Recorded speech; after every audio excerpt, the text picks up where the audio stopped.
ஐந்தாம் வகுப்பு தமிழ் பாடம் இன்னைக்கு நம்ம பார்க்க போகிறோம். கற்கண்டு இணைப்புச் சொற்கள் இலக்கண பகுதி பக்கம் 35. தொடர்களை இணைப்பதற்கு இணைப்புச் சொற்கள் பயன்படுகின்றன. இவற்றை இணைப்பிடை சொற்கள் எனவும் கூறுவர். தொடர்களில் பயன்படும் சில இணைப்புச் சொற்கள் ஆனால், அதனால், அப்படியானால், அல்லது, அவ்வாறெனில், ஆகையால், ஆகவே, ஆதலால், ஆயினும், இருந்தபோதும், எனவே, எனில், ஏனெனில், எவ்வாறெனில் இந்த சில வார்த்தைகளை தான் நம்ம தொடர்களை இணைக்கக்கூடிய இணைப்புச் சொற்களாக பயன்படுத்துகிறோம். நம்ம பாடத்தில் இணைப்புச் சொற்களை புரிய வைக்கிறதுக்காக ஒரு உரையாடல் பகுதி கொடுத்துருக்காங்க. அது என்னன்னு சொல்லி பார்க்கலாம். செழியன் இளந்தமிழ் அப்படின்னு சொல்லி 2 நண்பர்கள் பேசிக்கிறாங்க. முதல்ல செழியன் கேட்குறாங்க இளந்தமிழ் கிட்ட, இளந்தமிழா, நாளை வெளியூர் செல்வதாக கூறினாயே, மறந்து விட்டாயா? உன்னுடன் யாரெல்லாம் வருகிறார்கள் அப்படின்னு சொல்லி கேட்குறாங்க. அதற்கு இளந்தமிழ் என்ன பதில் சொல்றாங்க? மறக்கவில்லை செழியா, ஆனா நாளை நான் மட்டும் தான் செல்வதாக இருக்கிறேன், அதனால் என்னுடன் யாரும் வரவில்லை. இந்த இடத்துல மட்டும் அப்படின்றது தான் என்னது? இணைப்புச் சொல். அடுத்து அதனால் அப்படின்றதும் இணைப்புச் சொல்.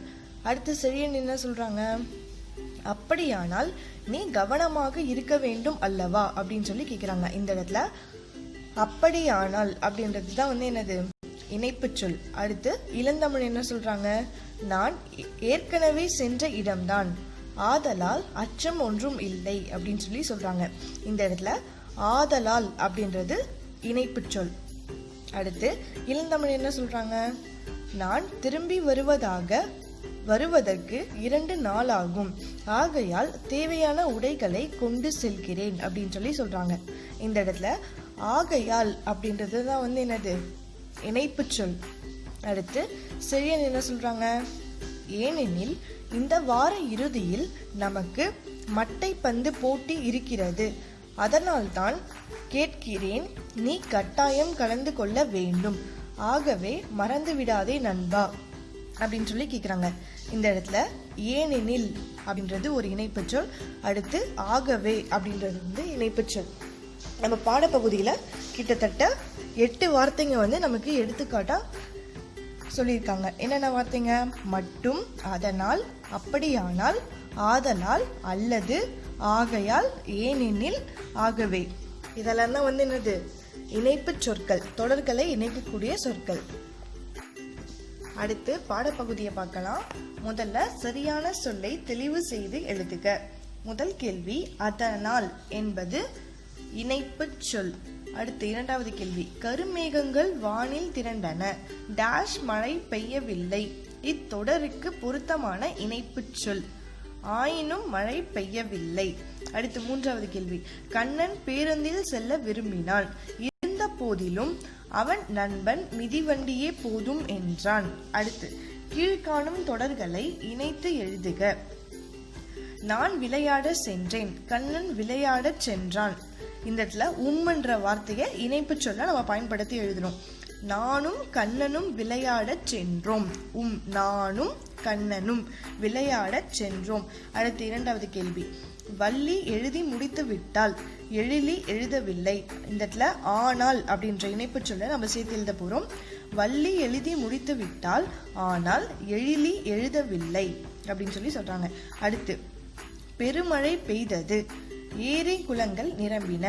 அடுத்து அதனால் அப்படின்ற இணைப்பு சொல்ல நம்ம சேர்த்து எழுத போறோம். பெருமழை பெய்தது, அதனால் ஏரி குளங்கள் நிரம்பின. ஓகேங்களா? அடுத்து முகில் பள்ளிக்கு செல்லவில்லை, அவனுக்கு உடல் நலம் இல்லை. இந்த இடத்துல ஏனெனில் அப்படின்ற ஒரு இணைப்பு சொல்ல நம்ம சேர்த்து எழுத போறோம். முகில் பள்ளிக்கு செல்லவில்லை, ஏனெனில் அவனுக்கு உடல் நலம் இல்லை. சரிங்களா? அடுத்து 5வது, அறிவு வளர்ச்சிக்கு கணினி தேவை, கணினியை இயக்க தெரிதல் வேண்டும். இந்த இடத்துல இணைப்பு சொல் என்னது? ஆகவே. அறிவு வளர்ச்சிக்கு கணினி தேவை, ஆகவே கணினியை இயக்க தெரிதல் வேண்டும் அப்படின்னு சொல்லி சொல்றாங்க. அடுத்தது கீழ்காணும் உரைப்பகுதியில் பொருத்தமான இணைப்புச் சொற்களை இணைத்து எழுதுக. இந்த இடத்துல என்னென்ன இணைப்புச் சொற்கள் கொடுத்திருக்காங்க? ஆனால், அதனால், ஏனெனில், ஆகையால், எனவே, ஆகவே, பிற. பொருத்தமான இணைப்புச் சொற்களை நம்ம வந்து இதுல தேர்வு செய்து எழுத போறோம். அடர்ந்த காடு ஒன்றில் பல விலங்குகள் வாழ்ந்து வந்தன. ஆனால் சிங்கம் மட்டும் அரசனாக விளங்கியது. ஏனெனில் அது பார்ப்பதற்கு மிடுக்கான தோற்றம் உடையது. ஆகையால் அதனை கண்டு பிற விலங்குகள் எனவே அது தனியாக குகையில் வசித்தது. ஆனால் அது எப்போதும் விழிப்போடு இருந்தது. ஒரு நாள் அதற்கு பசித்தது. அதனால் குகைக்கு வெளியே வந்து இரைக்காக காத்திருந்தது. சிங்கத்தை பார்த்தவுடன் பிற விலங்குகள் அஞ்சி ஓடின. ஏனெனில் அவற்றை சிங்கம் அடித்துவிடும் அல்லவா. சரிங்களா? பொருத்தமான இணைப்புச் சொற்களை வந்து தேர்வு செஞ்சு எழுதியிருக்கோம். இதோட வினாக்களுக்கு விடை அளிக்க வந்து PDF சென்ட் பண்றேன்.